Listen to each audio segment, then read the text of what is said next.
A very good morning to the students of class 10th.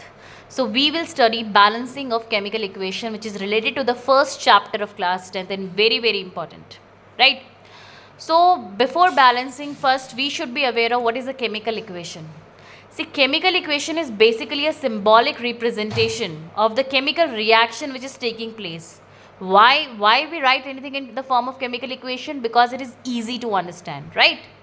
So, for example, if we write the equation, zinc reacts with sulfuric acid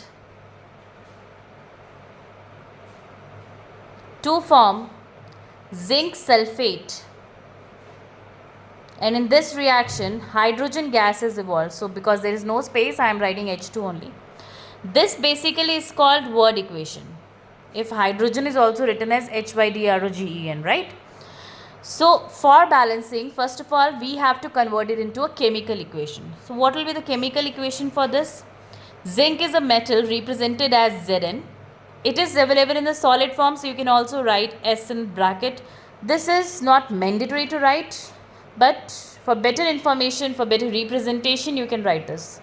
Sulfuric acid is H2SO4. You should be aware of it. Zinc sulfate, as in class 9th, you already know valencies, right? How to get the formulas.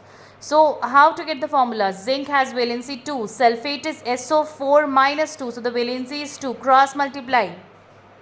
What will it become? It will become Zn2 SO4 whole twice. When there are two similar same numbers, they can be cancelled out. So what is the formula of zinc sulfate? ZnSO4, right? Plus H2.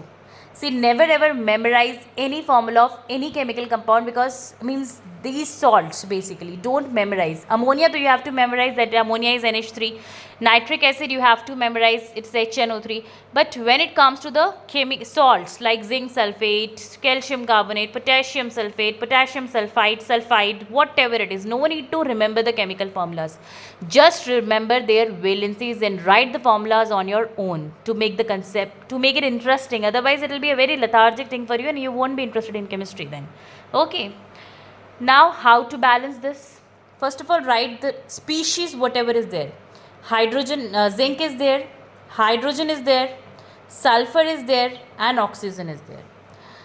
In product also, only these same species will be there. Zinc, hydrogen, sulfur, and oxygen. Now count the number of species in reactant as well as in product. Zinc, how many zinc atoms are present over here? 1. Nothing is written, that means 1. Here also zinc, nothing is written over here, right? Zinc is 1. Nothing is written over here, zinc is 1. Hydrogen, 2 is there with hydrogen, so hydrogen are 2. Here also hydrogen, 2. Sulfur over here is 1, sulfur over here is 1. Oxygen over here is 4, oxygen over here is also 4. So as the number of all the atoms are same in reactant and product, so this equation is already balanced. In the upcoming equations, we will study the equations which are not balanced and how to balance them. The method of balancing is this only, but luckily this is already balanced, right? But now we'll figure out equations which are not balanced and we will balance it. Okay, so stay tuned to our channel. Bye bye.